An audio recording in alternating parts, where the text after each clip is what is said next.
These days you live in the Netherlands. Is the Netherlands the home base, you might say, the headquarters for Open Doors globally? I live in the Netherlands, in a city called Utrecht, and the reason why I'm there is because that's where Brother Andrew's office was, in a town called Harderwijk, and our office is, my office is in that same town, and so that is a reason I'm there. And of course, we're all still a little heavy-hearted with the loss of Brother Andrew just recently. I wonder if you've got a reflection on him. Obviously, you knew him personally, you know the history well. He is a big loss to the world, isn't he? Indeed he is, but he is very happy in heaven, where he joined his dear wife, Corey, who preceded him by a few years.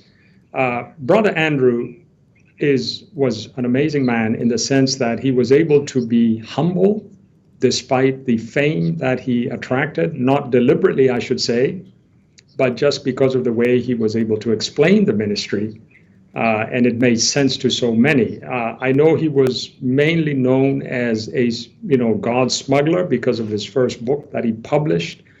But in my interaction with Brother Andrew, I found him to be unfailingly reverent towards the Lord, deeply devoted to him, very committed to encouraging persecuted Christians, and very prayerful.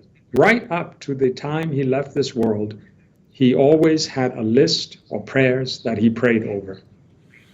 I wonder if you've got any insight into those prayers that he might have prayed. And interesting to be talking to you who, as you've assumed that mantle, and this is on your heart and you're across a lot of the details. I mentioned there's a huge number of Christians who are persecuted around the world, and I know that listeners might be even interested into what sort of things that would have been on the heart of someone like Brother Andrew and that might actually have been passed on to you in your own prayer life. And this might be a sort of an unusual way to take a conversation, but I wonder whether you've got a thought or two for listeners about what it is that really is a burden for you in your own prayer time.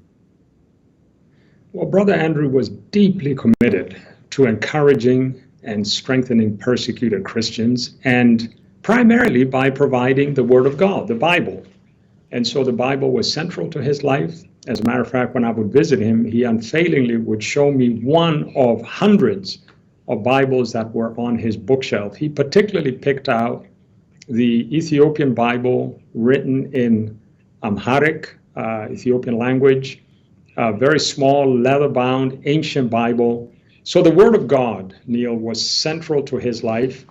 And actually, one of our Open Doors core values says we are people of the Bible. So it means in our work life in Open Doors, we meditate on the Scriptures, we live by the Scriptures.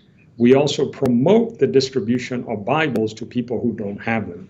So if I could end by telling you how his life impacted mine, when I joined Open Doors, I actually changed the way I prayed. And so I now have a 7-day personal prayer calendar. And on it, I pray for 2 countries on the World Watch list. So I cover the 14 top countries on the World Watch list.